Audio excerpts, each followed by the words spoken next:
welcome to Live in the Solution. I'm your astrologer and tarot card reader, Mary Trimble, here with your readings for December the 9th through the 15th.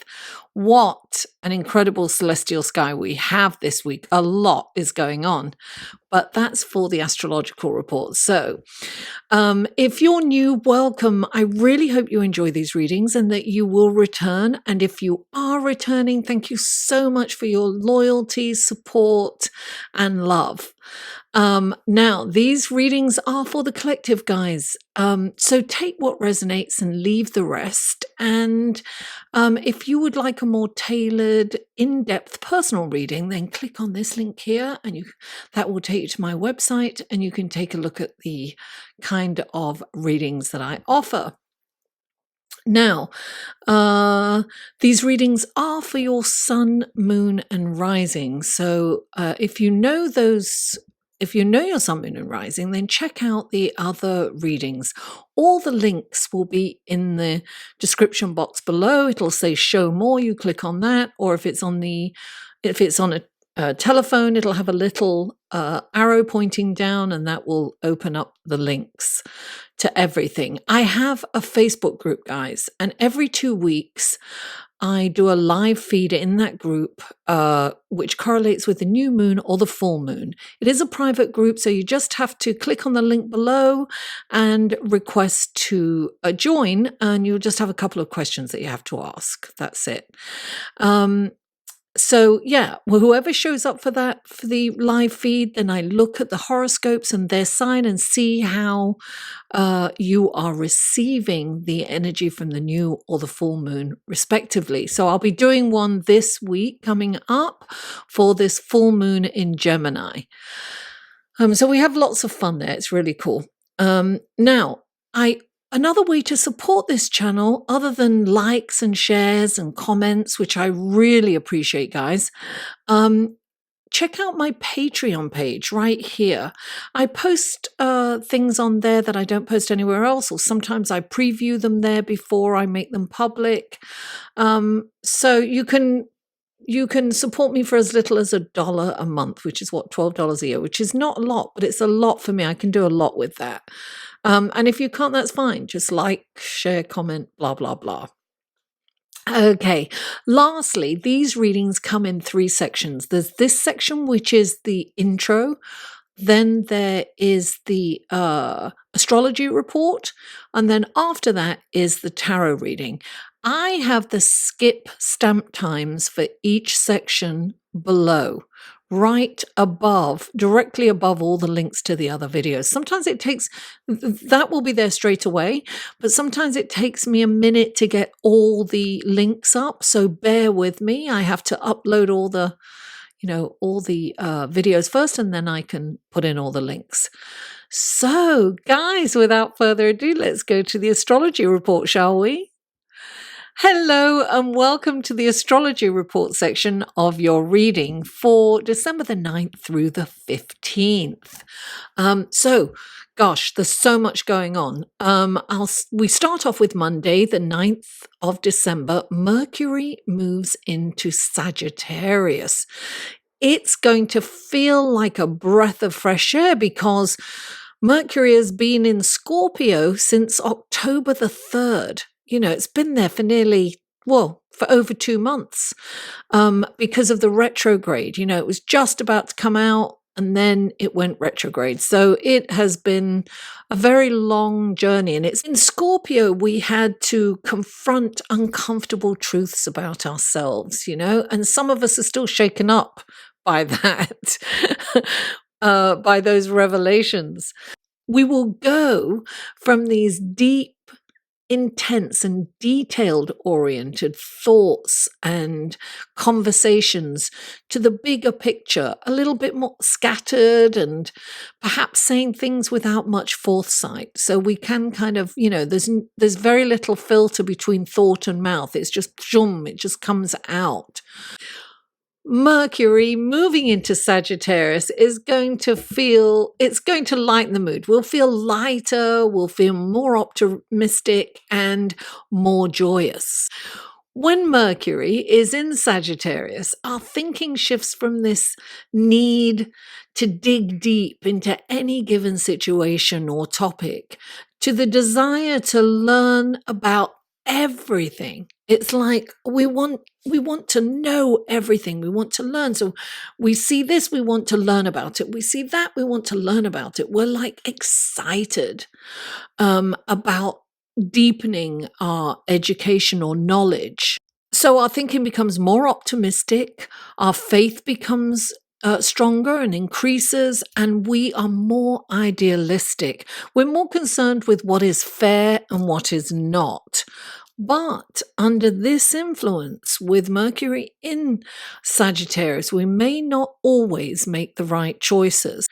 Now, Mercury and Sagittarius don't exactly get along. Mercury represents our thought process and intellect, communication, whereas Sagittarius can jump to conclusions, seldom listens, and can be a bit impulsive. This transit can be challenging when it comes to communicating with others.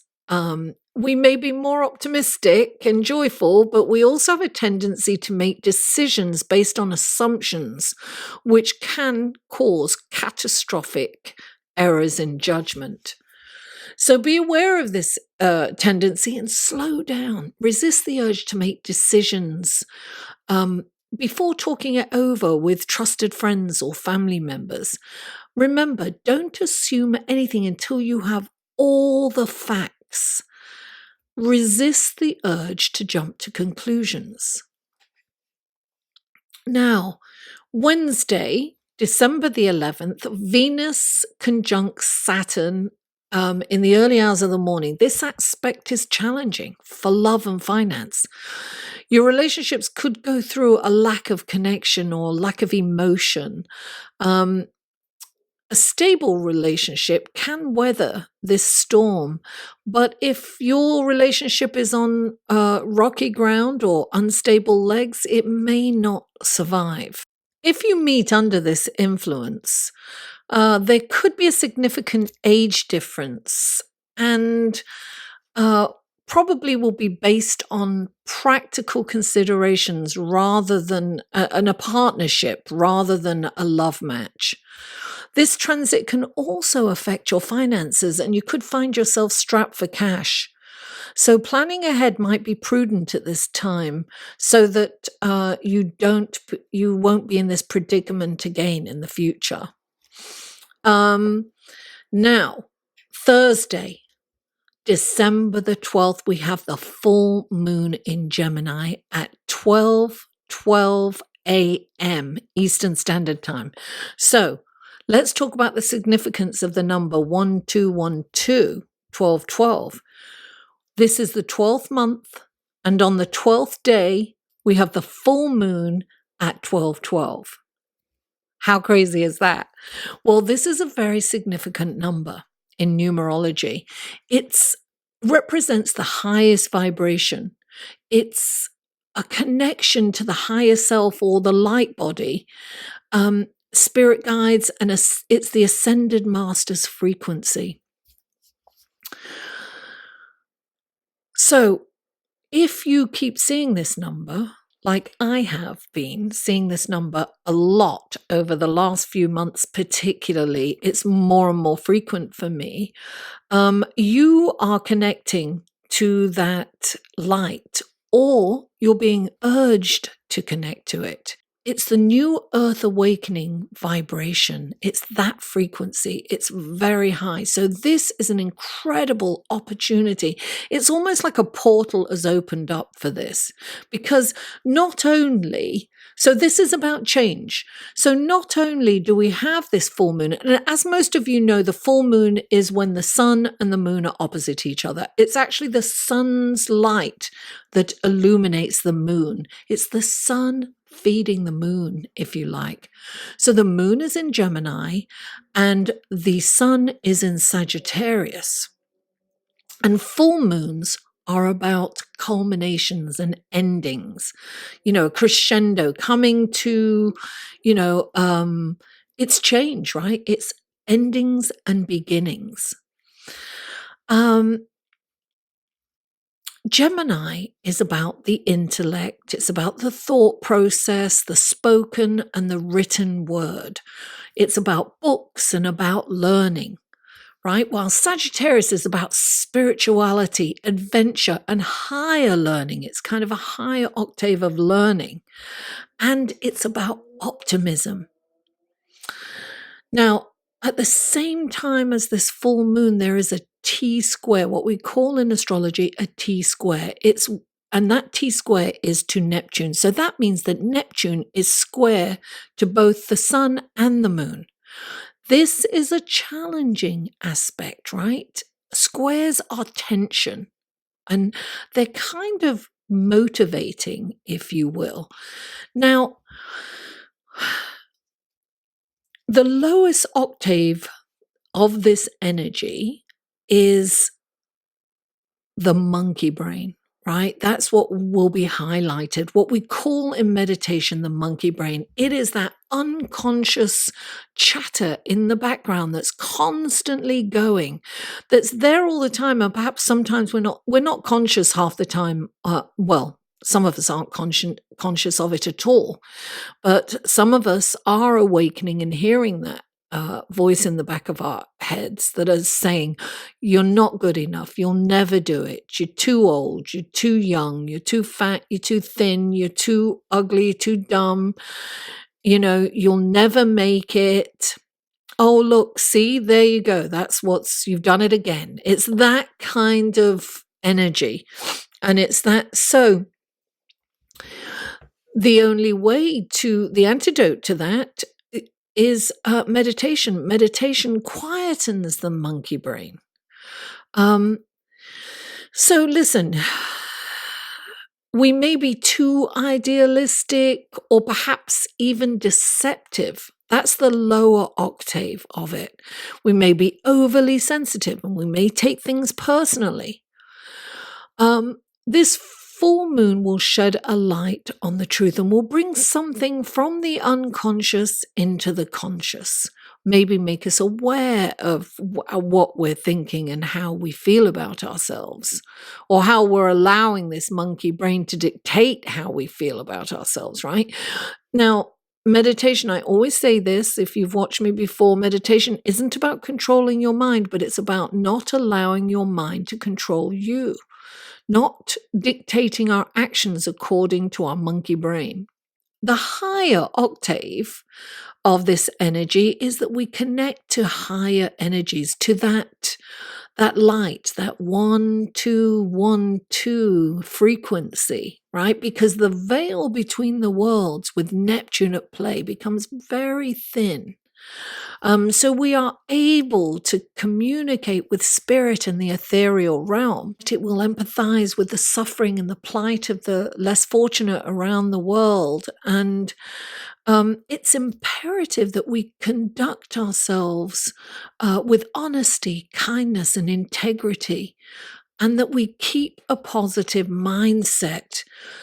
It's like visualize the manifestation of your dreams and wishes, practice that. The energy surrounding us right now is really fast and furious. All the planets are traveling direct and they're picking up speed. So they are going full force. It's like we're on the express train to 2020. So we are manifesting our beliefs at an incredible speed. So it's really important to make sure that you are in the I can and will mindset as opposed to I can't or won't attitude. Now, I haven't finished, guys. There's more. On Friday, December the 13th, Mars trines Neptune. Now, with Mars trining Neptune, your sensitivity and creativity is stimulated. It creates a magnetic, attractive, and sensual charm. which is ideal for romance, you know, inspires a spiritual connection with romantic partners, whether you're in one or you're meeting one. It feels so right. This aspect can also spur an urge to stand up for the underdog or a human rights cause. Anything that you feel is unjust, it's like you will be moved by that. Although this isn't an aggressive energy, it will give you the courage to fight for the rights of people, animals, or the environment based on moral and ethical values. It's very idealistic, but very action oriented. So you want to get up, you want to stand up, you want to do something tangible for what's going on in the world. We're seeing it around the world. People are getting more and more involved in protests. Look what's going on in Hong Kong. Anyway, so also on that day, Venus is conjunct Pluto a couple of hours later, right? What is it? 4 hours later or 3 hours later. So you're going to feel this is kind of energy that's around now. This brings a need. It brings in the need for a deeper and more meaningful connection with your partner, or indeed, if you're single, the longing to fall in love. The desire is so strong that you may manipulate others, even engage in atrocious behavior like stalking or spying on your lover or partner, going through their emails or their phone or their bags or their coat pockets and things like that, and surreptitiously. It's not good. Spying on people, tracking their phones and their computers and things like that. It's really not okay to spy on anyone. It's not. It will actually create the opposite of what you desire. It will push someone away because everyone inevitably gets caught doing that kind of stuff eventually. So it's important to resist the urge to control and allow things to play out, even if the result is not what not to your liking, because karma is attached to this energy, and we must play it with honesty and integrity. We must, come from a higher perspective or a higher energy. If you meet someone during this transit, you could jump in over your head and become infatuated or even obsessed, which can spur the behavior I've just highlighted, So take it slow. Keep your friends in the loop and confess the temptation to manipulate or do anything that's kind of nefarious or underhanded or sneaky, so that they can talk you out of it. Now we move on to December the 15th, Jupiter trine Uranus in the afternoon at 2 p.m. Eastern Standard Time. This is a wonderful energy, guys. Fabulous surprises and wonderful opportunities could pop up out of the blue. Small miracles kind of thing, that kind of thing. It's like, oh, wow. Serendipity encounters with influential people can happen. It's a time to take risks, actually, and push the boundaries, of how far you can go in a good way. It's a lucky day. Actually, it lasts for more than a few days, but it's the most intense on Sunday because that's when the aspect is exact. So what a lovely day to end the week on. So without further ado, let's go to your tarot card reading, shall we? Hello, Virgo, and welcome to the tarot card section of your reading for December the 9th through December the 15th. This is for Virgo. Virgo, what wonderful gifts, guidance, blessings, and helpful information can you give Virgo for this coming week?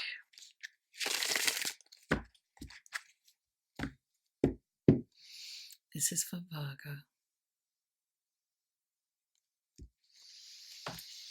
3 cards for Virgo, please. Oh, wow, 1 more card for Virgo. They are flying out, Virgo. And there is definitely crossover. So, oh, wow. This is almost identical to one of the other readings, but kind of mixed around a bit, different order. So check out your sun, moon, and rising, guys. Okay, so now these are your clarifying cards. What wonderful gifts, guidance, blessings, and helpful information can you give Virgo through these clarifying cards for the week of December the 9th through the 15th? Please clarify. Oh. Please clarify.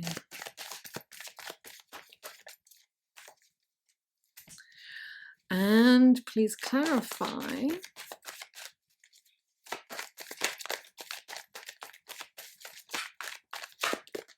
there it is. Huh. I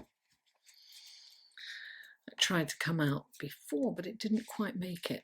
But this time it did. So let's take a look at your cards.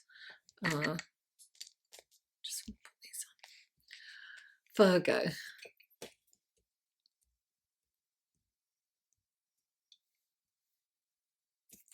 Okay, the first card out for you is the King of Cups, clarified by the Hermit. And then you have the High Priestess, clarified by the Two of Wands. Then you have the Two of Swords, clarified by the Ace of Wands. As usual, I am recording these in the middle of the night. So, all right. Excuse me. The first card out for you, oops, let me put it on this side, is the King of Cups. The King of Cups is this incredible leader, right? He's really a well of emotions. One foot is in the water, you see. So that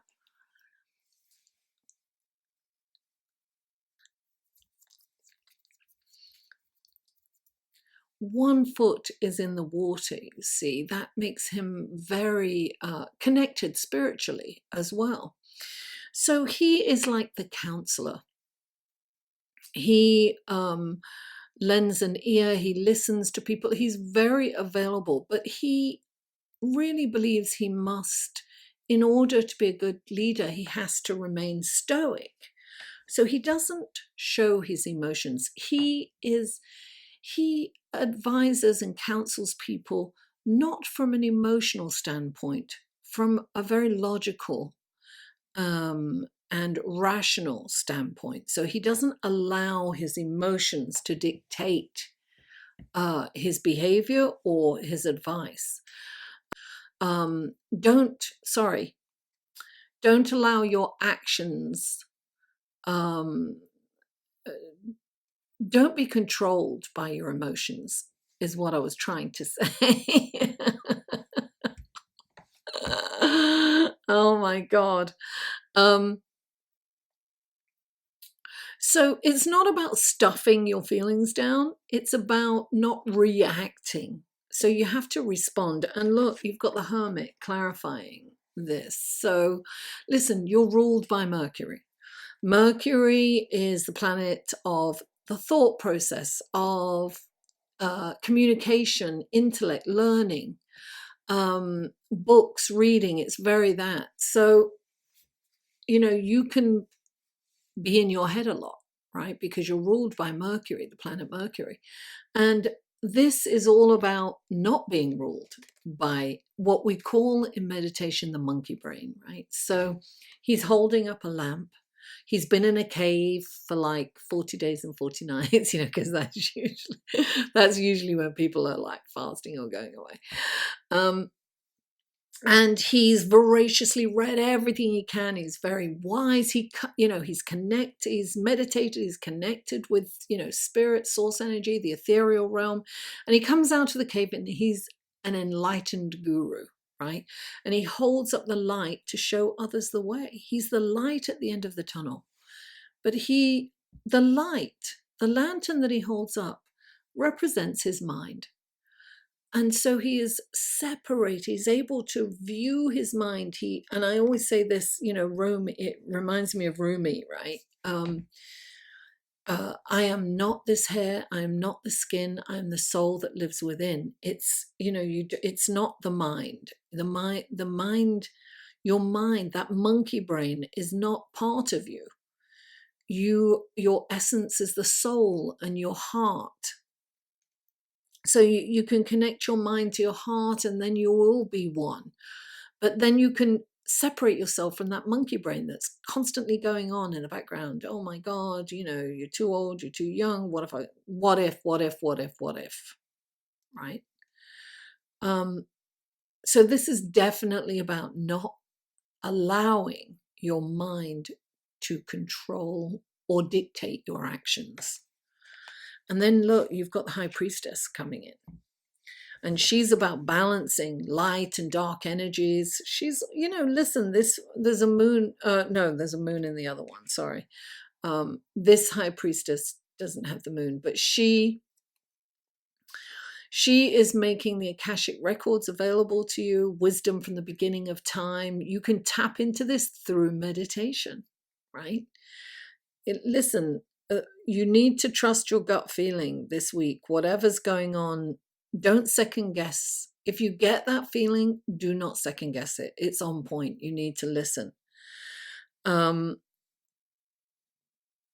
She's at Solomon's temple, and she's between these two columns.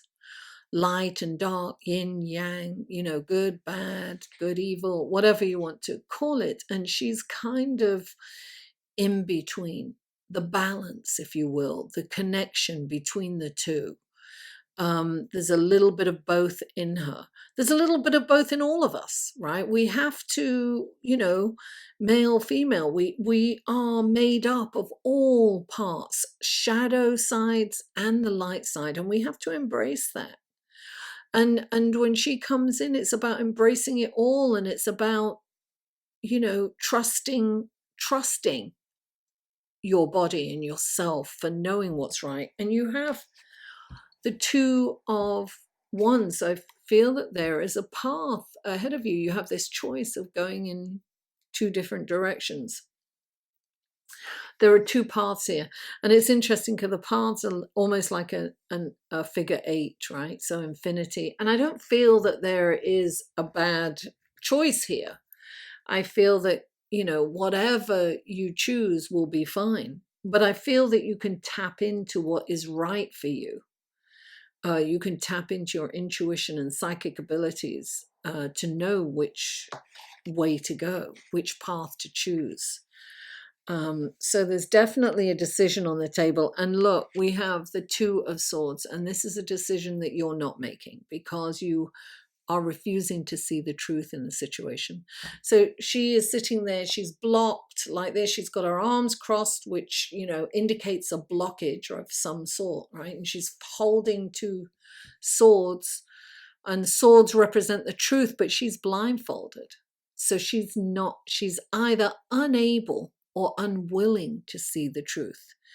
So when this comes in, it's saying your inability to make this decision or to see the truth in the situation is holding you back, at blocking you from moving forward. I mean, and it's confusion for everyone concerned. And there's a full moon here. There's not a full moon, there's a moon in the background here. So this is definitely a light being shed on the truth. And so, the swords are intellect.